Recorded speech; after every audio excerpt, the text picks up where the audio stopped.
Hi అండి, welcome to కేజీకే vlogs. అందరూ బాగున్నారా? నేనైతే చాలా బాగున్నానండి. ఈరోజు సాటర్డే కదా, వెంకటేశ్వర స్వామి టెంపుల్కి వచ్చామండి. చూడండి, ఎంట్రీ రాగానే ఇక్కడ మనకి వెంకన్న బాబు దర్శనం ఇస్తారు.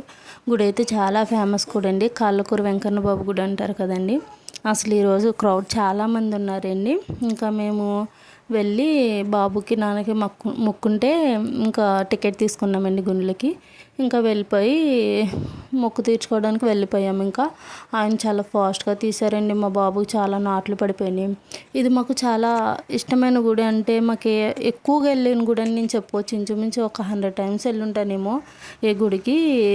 చూడండి, మా అమ్మ సవర్ చేస్తుంది చూసారా. సమ్మర్ కదా, అందరూ 108 ప్రదక్షిణలు అవి తిరుగుతారు కదా అని గుడికి ఎవరికి ఇబ్బంది కాకుండా అలా వేసేసారని తాటాకుల పందిరి. చూసారు ఎంత బాగుందో. అసలు పీస్ ఆఫ్ మైండ్ అండి, చాలా బాగుంటుంది గుడికి వెళ్ళి వస్తే. ఈ గుడి నాకు చాలా సెంటిమెంట్ అని కూడా చెప్పుకోవచ్చు. చూసారు, ఇది గుడి లోపలికి వెళ్ళడానికి దారి. ఇదంతా కళ్యాణ మండపాలు, అదే పెళ్ళిళ్ళు అవి చేయడానికి మండపాలండి. ఇక్కడే మనకి ఏమన్నా మొక్కుంటే కనుక కాట అవి వేస్తారు కదండి, పటికి బెల్లం తోకమయ్యి అవన్నీ కూడా ఇక్కడే వేస్తారు. చూసారు, ఇది బయటికి రావడానికి దారి. అసలు